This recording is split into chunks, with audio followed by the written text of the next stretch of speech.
নীলকণ্ঠ। ১৬ই শ্রাবণ ১২৯৮ সাল, তিথি একাদশী। ব্রহ্মচারী কুলদানন্দজি সদ্গুরু শ্রী শ্রী বিজয়কৃষ্ণ গোস্বামী প্রভুর নির্দেশ মতো তাঁর চরণ প্রান্তে উপস্থিত হইলেন।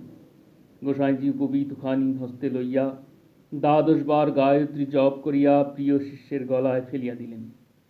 যোগপাঠটি স্পর্শ করিয়া শিষ্যের হস্তে দিলেন। তৎপরে রুদ্রাক্ষের মালাগুলি হস্তে ধারণপূর্বক কিছুক্ষণ ধ্যানস্থ রহিলেন। অনন্তর সেইগুলি দেবী ভাগবতের একাদশ স্কন্ধ ৩য় অধ্যায়ের ব্যবস্থা মতো কণ্ঠে, মস্তকে, কর্ণদ্বয়ে, করযুগলে, বাহুদ্বয়ে, শিখাতে ও বক্ষে পরাইয়া দিলেন। পরাইয়া দিয়া বলিলেন, ইহাই নীলকণ্ঠ বেশ।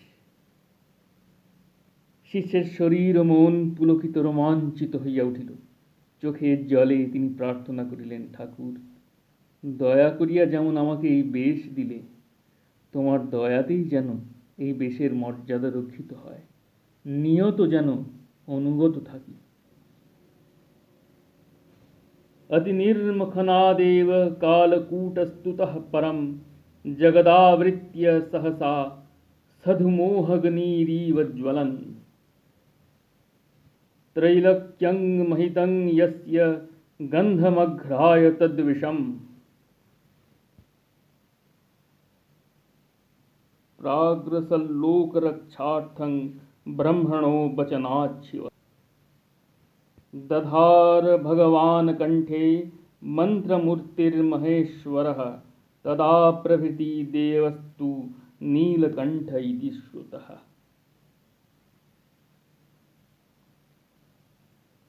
মহাভারত ১/১৭। দেবগণ অমৃতোৎপত্তির পরেও সাগর মন্থনে ক্ষান্ত না হইয়া পুনঃ পুনঃ মন্থন করিতে লাগিলেন। তখন সধূম অগ্নির ন্যায় জগন্মণ্ডল আবৃত করিয়া কালকূট বিষ উৎপন্ন হইল। তাহার গন্ধঘ্রাণেই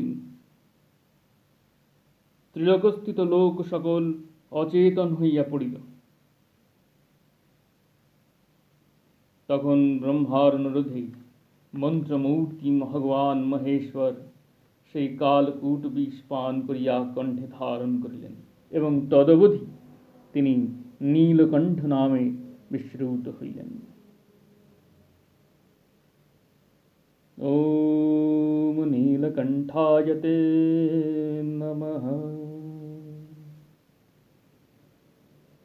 পুরাণে বর্ণিত রয়েছে যে পুরাকালে দেব ও দৈত্যের এক তুমুল সংগ্রাম উপস্থিত হয়। এই যুদ্ধে দেবগণ দিন দিন ক্ষমতাহীন ও সৈন্যহীন হইয়া নিতান্ত শ্রীভ্রষ্ট হইয়া পড়েন। এমনকি অবশেষে তাহাদের বড় সাধের স্বর্গরাজ্য শত্রুদিগের হস্তে পতিত হইবার উপক্রম হইয়া ওঠে। তখন তাহারা শত্রু দলনের উপায় উদ্ভাবনের জন্য মেরু পর্বতের উপরিভাগে এক বিরাট সভা আহ্বান করেন। ওই সভায় চতুর্মুখ ব্রহ্মা সভাস্থ দেবগণকে চক্রী বিষ্ণুর সহিত পরামর্শ করিতে উপদেশ দেন। ব্রহ্মার উপদেশে দেবগণ বিষ্ণুর শরণাপন্ন হইলে বিষ্ণু তাহাদিগকে দৈত্যহস্ত হইতে রক্ষার উপায় বলিয়া দেন। তিনি প্রথমে তাহাদিগকে দৈত্যগণের সহিত সন্ধি স্থাপন পূর্বক সমুদ্র মন্থন করিতে বললেন। মন্দার পর্বত উহার মন্থন দণ্ড ও সর্পরাজ বাসুকী মন্থন রজ্জুরূপে নির্বাচিত হইল।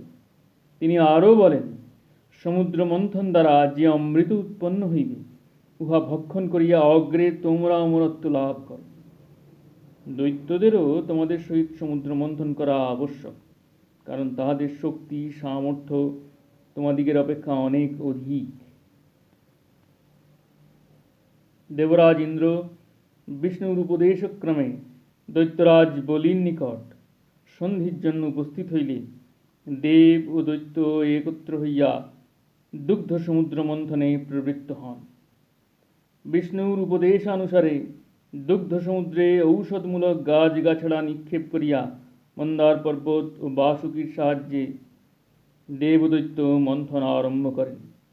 কিন্তু অতল স্পর্শ সমুদ্রের উপর মন্দার পর্বত ভাসমান না থাকিতে পারিয়া ক্রমশ নিম্নগামী হইতে থাকায় প্রথমত মন্থন ক্রিয়ায় অত্যন্ত ব্যাঘাত জন্মিল। বিষ্ণু ইহা দেখিয়া তৎক্ষণাৎ কুর্মরূপ ধারণপূর্বক মন্দার পর্বতকে পৃষ্ঠে ধারণ করেন। তৎপরে দেবদৈত্যগণ সানন্দে মন্থন কার্য আরম্ভ করিতে লাগিলেন। মন্থন করিতে করিতে সমস্ত ঔষধের গাছগুলি সমুদ্র জলে বা দুগ্ধে মিশ্রিত হইলে এক প্রকার ভীষণ বিষ সমুদ্রের উপর ভাসিয়া উঠে। উহার ভয়ানক গন্ধে ও তেজে বহু সংখ্যক দেব দৈত্য মৃত্যু মুখে পতিত হন। এই ব্যাপার দেখিয়া মৃত্যু ভয়ে স্বর্গ মর্ত্য পাতালবাসী সকলেই সেই পতিত পাবন মৃত্যুঞ্জয় মহাদেবের শরণাপন্ন হন। শরণাগত পালক আশুতোষ প্রাণীগণের ক্লেশ দূর করিতে প্রতিশ্রুত হইয়া সেই ভয়ানক বিষ অতি সুখসেব্য পেয় জ্ঞানে পান করিয়া জগতের আনন্দ বর্ধন করেন। যিনি অনাদি অনন্ত, অজর ও অমর, অজয় ও অজেয়, এই সামান্য বিষে তাহার কোনো প্রকার অনিষ্ট সম্ভাবনা না থাকিলেও সেই সর্বৌষধি নিয়ন্তাও এই ভয়ানক বিষের তেজ ধারণ করিতে সমর্থ হন নাই। ভয়ানক বিষ পরিপক্ক না হওয়ায় তিনি অত্যন্ত অন্তর্দাহ অনুভব করিতে থাকেন। অবশেষে উহা ঊর্ধ্বগামী হওয়ায় তাহার গলদেশ নীলবর্ণে পরিণত হয়। সেই হেতু মহাদেব নীলকণ্ঠ নামে অভিহিত।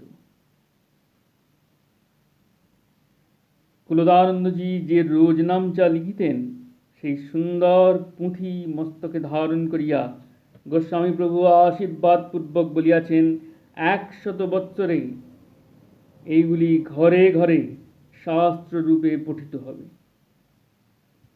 কুম্ভমেলায় মার্কিন পর্যটকেরা সাধুদিগের ফটো তুলিতে আসিলে গোসাইজি প্রিয় শিষ্য ব্রহ্মচারীজিকেই অগ্রণী করিয়া দিয়াছিলেন।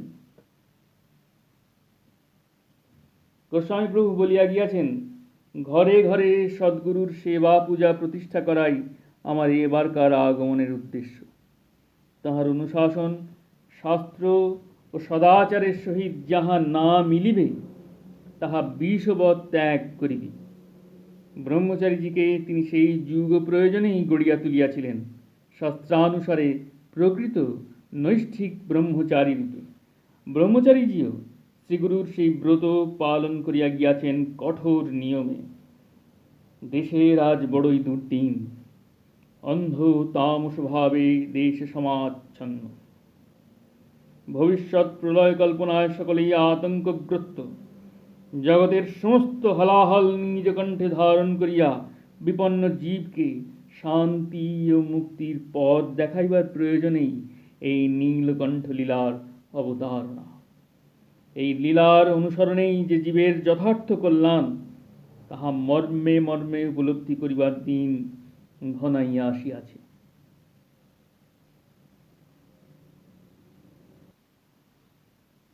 যোগেশ্বর হর ভোলা মহেশ্বর, যোগেশ্বর হর ভোলা মহেশ্বর, भस्म अंग शिरे रंगे गंगाधर,